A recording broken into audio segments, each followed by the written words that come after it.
May 23, 1498. The Piazza della Signoria, the heart of Florence, is packed. A crowd gathers around a wooden structure erected in the center. Some faces express hatred, others morbid pleasure, and many are pale with horror. In the center, 3 men walk toward the gallows. The man in the middle, thin, austere, is Gerolamo Savonarola, the Dominican friar who ruled Florence as a divine prophet for 4 years. Now he will be hanged, and his body burned. Beneath his feet, the same people who once idolized him now cheer his execution. How did a man pass from savior to condemned heretic so quickly? Gerolamo Savonarola was born on September 21, 1452, in Ferrara, into a traditional family. He initially studied philosophy and medicine. But his life changed radically in 1474, when, moved by a fiery sermon, he left without informing his parents and joined the Dominican order in Bologna. From the beginning, Savonarola displayed a unique combination of intellect and religious zeal. He devoted himself to studying sacred texts but was repulsed by the corruption he saw in the church. While many clerics indulged in luxury, Savonarola lived in extreme austerity. He often fasted, practiced self-flagellation, and immersed himself in prayer. To him, the Renaissance had turned into a festival of sin and paganism. In 1480, he was transferred to the convent of San Marco in Florence, a city at the peak of Renaissance glory, dominated by the powerful Medici family. Under Lorenzo the Magnificent, Florence had become a cradle of European culture. Artists like Botticelli, Michelangelo, and Leonardo da Vinci thrived under Medici patronage. Initially, Savonarola's sermons against materialism and vice were ignored. But slowly, his booming voice and apocalyptic tone began to attract attention. What truly transformed him into a figure of influence was his apparent ability to predict the future. In 1492, Lorenzo de' Medici died, just as Savonarola had prophesied. That same year, he predicted a foreign invasion of Italy that would act as the sword of the Lord. In 1494, King Charles VIII of France invaded Italy, just as Savonarola had said. When Charles approached Florence, panic gripped the city. Lorenzo's son, Piero de' Medici, had fled after failing to negotiate with the French. Amid this chaos, it was Savonarola who stepped forward. He negotiated with Charles VIII, preventing Florence from being plundered. This cemented his reputation as a prophet in the eyes of the people. In the years that followed, Savonarola became Florence's spiritual ruler, even without holding any official position. His moral authority was so immense that citizens adopted a new constitution guided by his principles. This was to be a republic of God, an experiment in theocracy in the heart of the Renaissance. Under Savonarola's influence, Florence underwent a cultural revolution. Carnival was replaced by processions. Gambling was outlawed. Brothels were shut down. Homosexuality, previously tolerated, was now persecuted. Harsh laws against usury were implemented, affecting the very bankers and merchants who kept the city's economy alive. Many welcomed the changes as moral renewal, others viewed them as suffocating repression. The symbolic climax of this puritanical regime came on February 7, 1497. On that day, Savonarola's young followers, nicknamed the Piagnoni, or Weepers, collected luxury items from Florentine homes. Perfumes, mirrors, musical instruments, decadent clothing, and even works of art with pagan themes were gathered into a massive heap in the Piazza della Signoria. Then, with hymns ringing in the air, the pile was set ablaze. This was the bonfire of the Vanities. Among the objects burned were paintings by Botticelli, who had fallen under Savonarola's spell and allegedly destroyed his own earlier works. This fire symbolized a complete rejection of the Renaissance's celebration of beauty in the human form. It marked Florence's turn toward a moral absolutism enforced by fire and fear. For a time, Florence remained under this pious rule.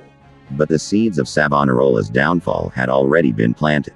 His sermons grew more violent and accusatory. He no longer limited his condemnations to local corruption. He began directly attacking the church hierarchy. His main target was Pope Alexander VI, a Borgia pope notorious for his excesses. Savonarola called him a false pope and even the Antichrist. Initially, Alexander VI tried to silence him with kindness, offering him the title of cardinal. Savonarola rejected it with contempt. Enraged, the Pope then banned him from preaching. Savonarola ignored the order. In May 1497, he was officially excommunicated. Yet, he continued to preach with greater intensity, now portraying himself as a persecuted prophet. Meanwhile, Florence began to change. Economic restrictions had begun to bite. The absence of festivals and music made the city feel gloomy. Merchants were restless, and aristocratic families who had lost influence began conspiring against Savonarola. His grip on the city was weakening.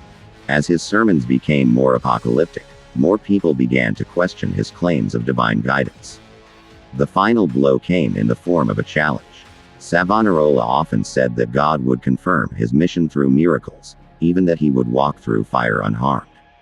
A rival Franciscan friar publicly challenged him to a trial by fire, an ancient practice used to test divine favor. Savonarola accepted. The trial was scheduled for April 10, 1498. An enormous crowd assembled. A pathway of hot embers was prepared. Savonarola's champion, Fra Domenico, was ready.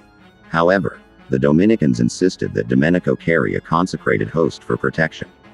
The Franciscans objected, calling it sacrilege. Hours of theological arguments followed. In the end, a violent storm broke out, extinguishing the fire. The trial never happened. This debacle destroyed Savonarola's credibility. For many, it was divine proof that he was not what he claimed. The very next day, an angry mob stormed the convent of San Marco. The Piagnoni tried to defend their leader but were overwhelmed. Savonarola, Fra Domenico, and Fra Silvestro were captured. Over the following weeks, the three were tortured mercilessly. Under intense pain, Savonarola confessed to inventing his prophecies to gain power. Later, he recanted his confessions, but it was too late. The Pope sent emissaries to ensure his destruction. On May 22, after a rushed trial, Savonarola and his companions were sentenced to death. On the morning of May 23, 1498, Savonarola was led to the same piazza where he had once burned Vanities. A scaffold with 3 gallows had been erected. Beneath it was a pyre of wood. One by one, the 3 monks were stripped of their vestments. A bishop declared, "I separate you from the church militant and the church triumphant." With calm defiance, Savonarola replied, "From the militant, yes. From the triumphant, no. That is not in your power." All 3 were hanged simultaneously. Out of mercy, bags of gunpowder had been tied around their necks so that they would die instantly when the fire was lit. As the flames consumed their bodies, the crowd looked on, some in horror, some in satisfaction, some with a haunting sense of remorse. To prevent relic worship, authorities ordered the ashes scattered in the Arno River. But even in death, Savonarola was not forgotten. Many of his followers continued to venerate him in secret. His writings circulated clandestinely. When Martin Luther launched the Protestant Reformation 2 decades later, he cited Savonarola as a precursor, someone who had dared to speak against papal corruption. Savonarola remains a complex figure. He fought against corruption but ruled like a despot. He condemned Renaissance art, yet his monastery preserved some of the most divine works by Fra Angelico. He overthrew Medici tyranny, only to replace it with religious authoritarianism. Florence eventually returned to Renaissance glory. The Medici regained power, but the optimism of the early Renaissance gave way to a more spiritual, conflicted tone. Artists like Michelangelo, in their later works, reflected the spiritual tension introduced by Savonarola's short-lived regime. Today, a small marble plaque in Piazza della Signoria marks the place where he died. Every year on May 23, some Florentines lay flowers, some in memory of a saint, others as a caution against fanaticism. Savonarola's story is a stark reminder of how quickly public adoration can turn to hatred. History is filled with such examples, from Jesus hailed in Jerusalem and crucified days later, to modern leaders praised and then vilified. Savonarola represents the dangerous archetype of the reformer turned autocrat. His downfall was not merely due to enemies, but the contradictions within his own mission. His legacy remains debated. Was he a martyr or a fanatic? A saint or a theocratic tyrant? Perhaps both. But his story offers one timeless warning. Even the most righteous missions, when carried out with absolutism, can sow the seeds of ruin. You've just witnessed one of the darkest punishments in history. But many more still lurk in the shadows. So if you dare, subscribe to Torture Vault, where every scream from the past still echoes.